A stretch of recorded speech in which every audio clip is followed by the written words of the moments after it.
Hey everyone, this is Devin Townsend, and you are watching Heavy New York. Heavy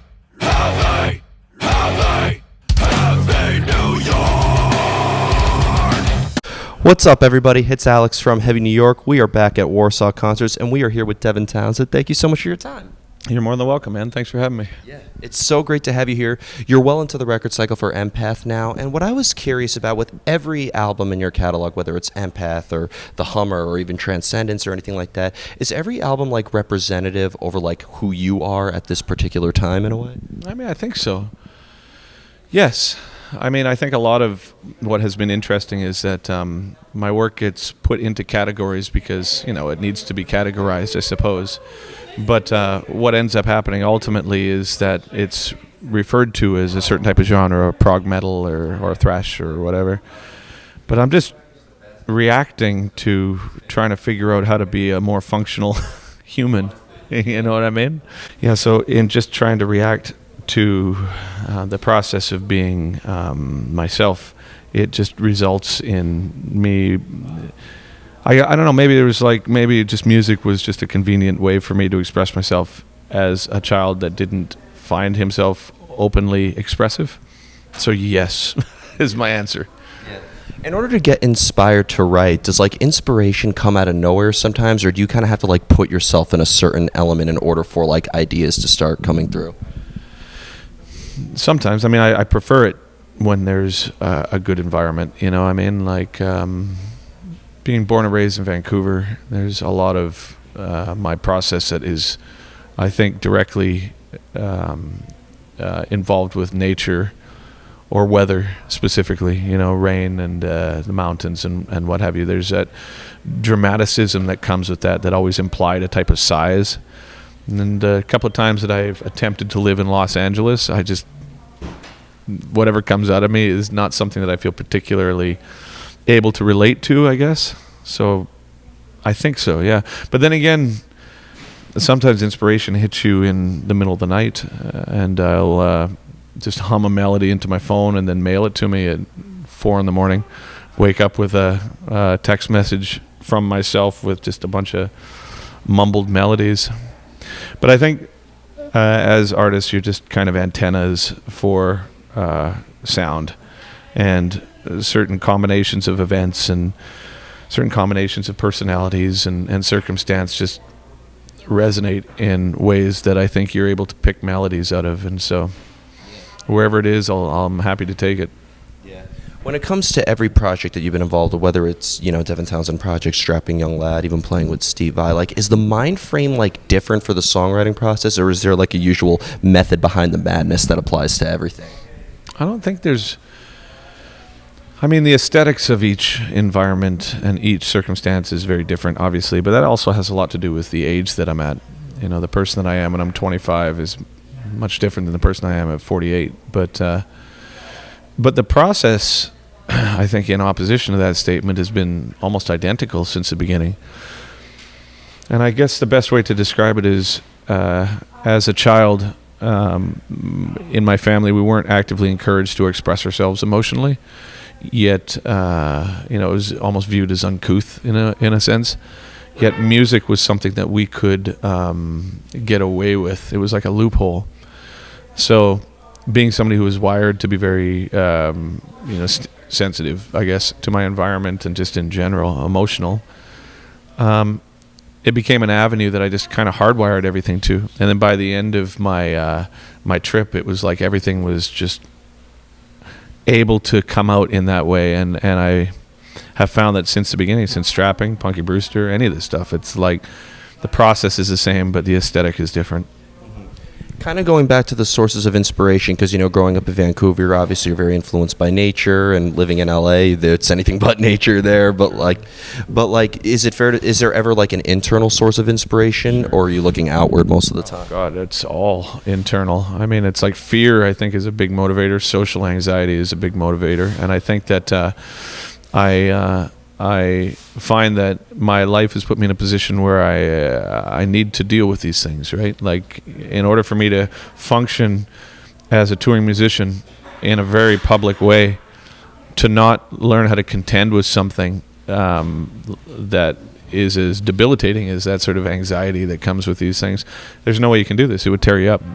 So I think the internal inspiration comes from the recognition of having to step up to the plate in things that perhaps if I had not chosen this for a living, I would have never found myself in a position to have to, right? And there's a big motivation there. And I think ultimately it's been fruitful as well.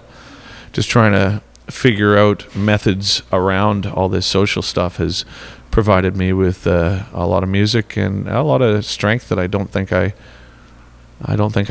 thought I was capable of when I was younger. Yeah. And like you mentioned, like, you know, with the emotional elements in your music, you clearly try to capture a moment with your songs, right? Sure. So do you find that maybe like the longer you're working on a song, you know, sometimes you're working on a song for days, weeks, I mean, even months. Yeah. So like, do you find it harder to like maybe maintain that moment if you work on something for an extended period of time? Depends on this scenario. Basically, my writing process is best summarized as I just pick at it until it doesn't irritate me anymore. And when it doesn't irritate me, ultimately, is when the moment of emotional significance that inspired that particular chunk of material in the first place, I receive from it. And that can be a combination of a lot of things. You can have a pristine mix that doesn't feel anything like that intention. And you can have something that's a mess that ultimately makes the audience feel like that. And then my objective for each one of these albums is to pinpoint what it is that I'm trying to summarize at that particular period of my life on a selfish level so I can get past it, I guess. And then as I'm working through it, I find that sometimes I can achieve it immediately, and other times it takes years for a song or an album. But all in due time. I'm in no rush for any of this stuff. The only thing that rushes me typically is the deadlines that are imposed by the industry that I've chosen to be involved with, but I think left to my own devices, I move pretty slow. Yeah.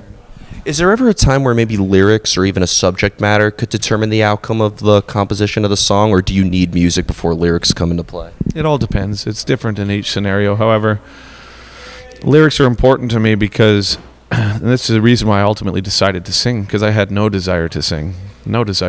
But when I realized that the objective of the material was to try and represent an emotional period of time so that a passive participant can come away from it with the impression of what it was that I felt when it was being written.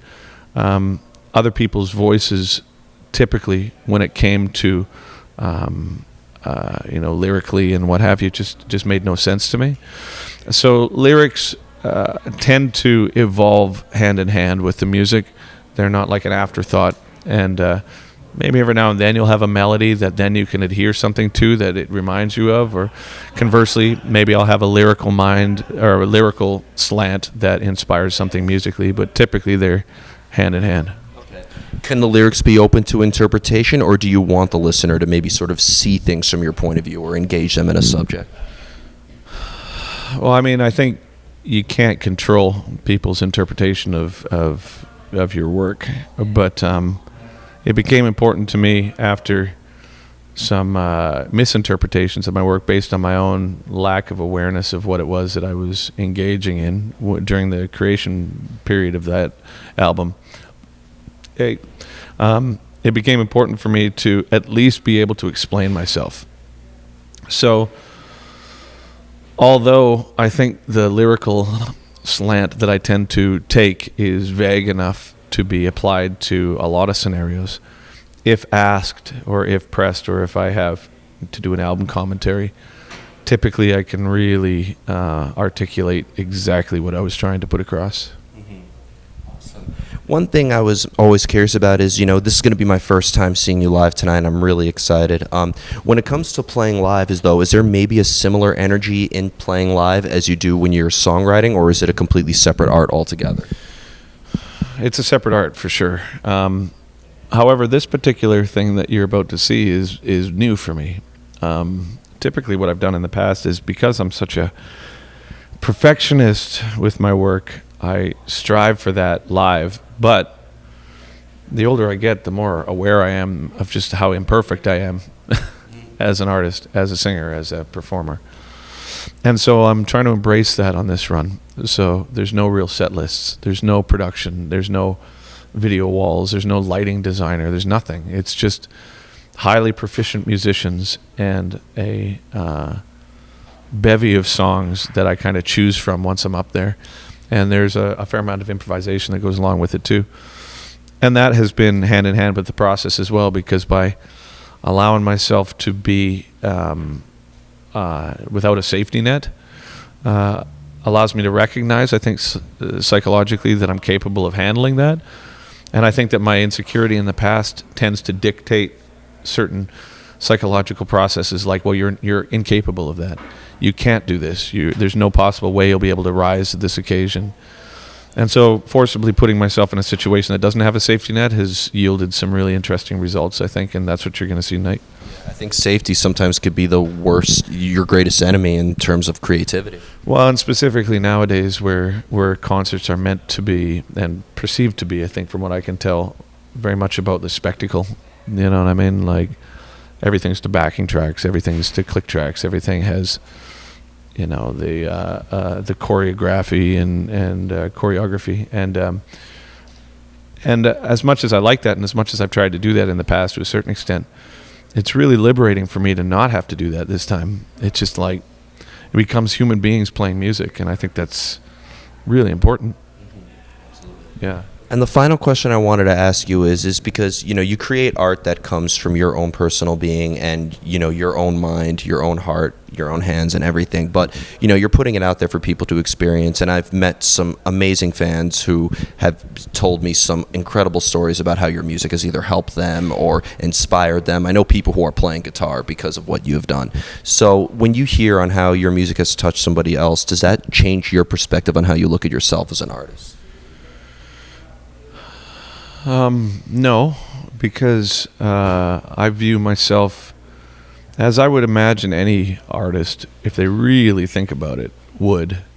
Maybe I'm wrong, but I view myself as in service of music rather than the creator of it. I think that music exists as a result of, you know, well, I mean, it's a vibration, right? Like, low frequencies are a slow vibration, and high frequencies are a fast vibration.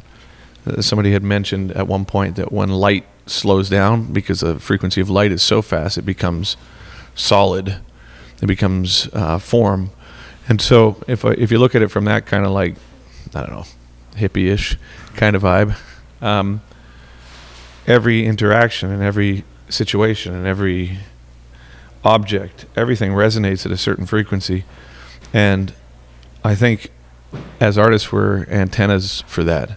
And I think if you're born with that proclivity, then your only function really is to try and do it accurately. And so if I ever get it right, which is sometimes, then I'm as much of a participant in that music as anybody else, right? So I feel that if people are influenced by it, I'm more happy than anything else that I've done my job correctly of capturing that, but less so that that's my melody, that's my song. I mean, it's through your bias, but I think, again, as artists, it's like we're fortunate enough to sort of get a glimpse of something that's perfect, and then through our trip, we try and say, this is kind of what it was.